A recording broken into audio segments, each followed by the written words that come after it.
Hello and good morning, good afternoon, everyone. I just wanted to pop on today and chat a little bit more about the mindfulness tool number 2, which was talking about hormones, understanding hunger and satiety, things about leptin resistance and ghrelin hormones. So, just to recap for you, the goal with managing our hunger, our mindfulness, being present with food, and really I don't want to say diet, but when we're trying to manage our food and say, did you do you need to eat what you want to eat, right? Do you need to eat more? Are you starving or are you bored? Like trying to figure out those emotions. So the hormones that we have in our body help our brain understand our blood sugar levels. Do we need to eat less? Do we need to eat more? Is our stomach full? Are intestines moving? How much fat do we have on our body? So curbing overeating may involve shifting your mindset from eating until you're full to eating until you've just had enough. And just enough means you've eaten the right amount to support your hunger for about 4 hours. So a lot of times we eat very fast. We eat as much as we can. I talked about this a lot in the master class. Like growing up, if you had siblings or just not a lot of food, or maybe there's just a mindset of we eat fast so we can get on with our lives, or you had to be somewhere, right? You had to go to church or you have to go to sports, or like everybody's really busy. Your parents are like getting home between jobs, or like, all right, job number 1 for the day is done. I'll cook you guys dinner and then I gotta leave for the night because I have to work a second job. Fast becomes the key. And so slowing down is really important to manage your hunger because it helps increase those hormones in your brain's receptivity to those hormones, things like ghrelin and leptin as well. So I would encourage you to start with a smaller plate, fill that up. So we have our dinner plates, I think, and then it's the smaller salad plate. So maybe instead of grabbing your normal large dinner plate, grab a smaller plate, fill that up with half the portion of what you would normally eat, finish that, and then sit back for a few minutes and go, okay, how do I feel? Do I want some more food? Do I want something different? Because we also talked about the difference between savory, like we eat, say you have your chicken, green beans, and rice, and you're like, I'm done with dinner, but I could definitely use some ice cream. So, are you feeling more that you need to switch tastes? And if so, then that's okay as well. Like maybe you just need a smaller snack. I would also encourage you to go to a grocery store, like we like to go to Costco, and we have our little chocolate snacks. They're individually wrapped, and the serving size is 2 packets of the chocolate that we like to get. And this is great for me because I have to pull it out of the container that it's in. I have to unwrap it, and I really focus in on eating it and the process of eating it, knowing that, all right, this is my one, this is my treat. I'm not going to sit and eat the whole bag. If you hand me a box of Oreos, or you hand me, even if you get chocolate chips or those like Reese's peanut butter baking chips, I'll eat the whole bag because I don't think about it, right? When we sit down, we don't think, we just start eating. So giving yourself a process to have to go through your food, a smaller plate, getting up to get more food, individually wrapped snacks or things like that will help you process your food a little bit differently. And then again, we talked about artificial sweeteners and how that tricks your brain to think that you're not eating or you're not drinking, you're not getting the calories in. So that triggers your brain. So let's talk a little bit about leptin resistance. So leptin is a hormone, and if my computer works, I'm going to look through my notes, that is produced by your body's fat cells. And what it does is it goes to your brain, specifically your hypothalamus, and tells your brain, okay, hey, we're underweight or we're really hungry. We need to eat more food. We need more fat on our body. Now, ideally, if you have more fat on your body, it can go to the brain and say, hey, we have enough fat. We need to slow down our appetite. We need to exercise. We need to burn off some fuel here. Okay. So most people have a problem with leptin because we have more fat on our bodies than we need to. Our society tells us to ignore our hunger signals and our satiety signals, so we are already overriding our hypothalamus. We have HP axis fatigue. So HP axis is hypothalamus pituitary axis. These are the conductors of our whole entire body. It's really amazing. So a lot of times with my patients, I talk about the HPA, the hypothalamus pituitary adrenal axis. So we talk about adrenal fatigue. A lot of women who struggle with hormone issues have the HPO, the hypothalamus pituitary ovary. So the hypothalamus is the master, and it's basically testing your blood all of the time to say, is there enough sugar? Is there enough hormones? Is there enough feedback here? What's going on? And then it will say, all right, our thyroid is really slowed down. We need to pump this up. So it taps the pituitary on the shoulder and says, hey, I need you to speed up the thyroid. So the pituitary releases the hormones to increase our thyroid. It also does this for adrenals. It does this for every part of our body. So when we're working with people and we say, wow, you have adrenal fatigue, you're losing your hair, your hormones are a mess, your thyroid, typically what happens is your thyroid looks amazing on labs, even from a functional perspective. And you go, but wait, I can't lose weight. Again, my hair is falling out. My nails are brittle. You're losing probably parts of your eyebrows. You're fatigued beyond belief. Nothing is working. No diets, no supplements, no energy drinks. Like nothing is getting you through the day. But your doc says, ooh, let's test your thyroid. And it comes back perfect and clean. And even if I look at it with my super small functional levels and I go, ooh, your thyroid is perfect and clean. This is great. What that typically means is that you have a hypothalamus and pituitary issue where they're just slow down. They're tired of working. They're tired of getting yelled at. Your organs aren't talking to each other. Nobody knows what's going on. So if your hypothalamus becomes resistant to either feedback from your organs like the adrenals, ovaries, thyroid, pancreas, is also going to become resistant to the signals from leptin, meaning you might have a lot of fat on your body. You're trying to lose weight. This leptin's going up to your brain saying, hey, we don't need to eat so much. We need to lose weight. You need to go exercise. But your hypothalamus is like, I can't hear you. I can't see you. I don't care.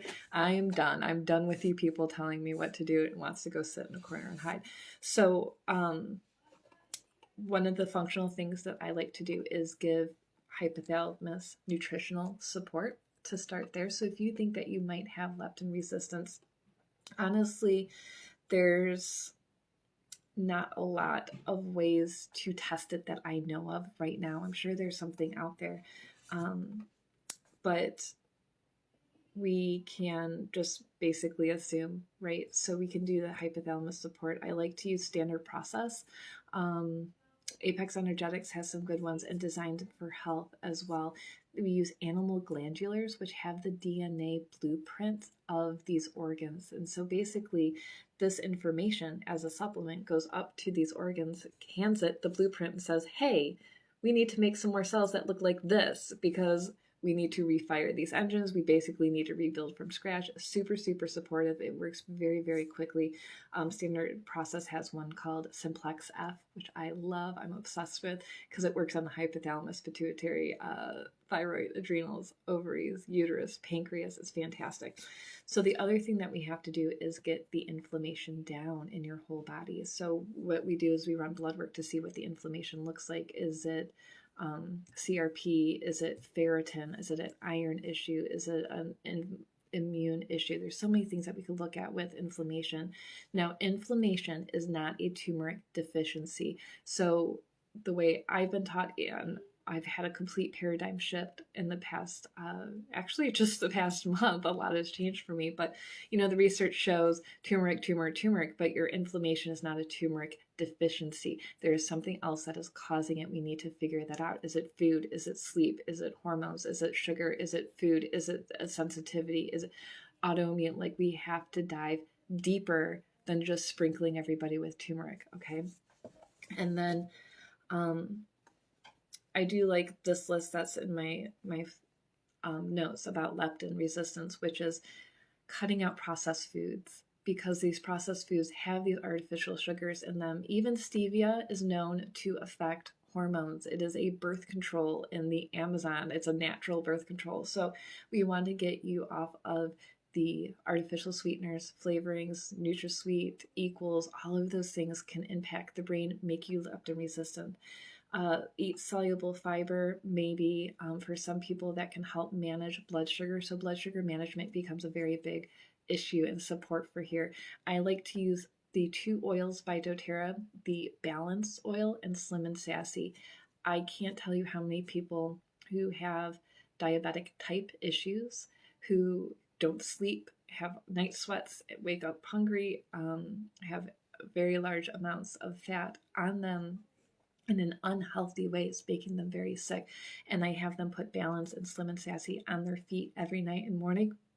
And within, honestly, everyone I've had do this have told me that that first night they've slept amazing.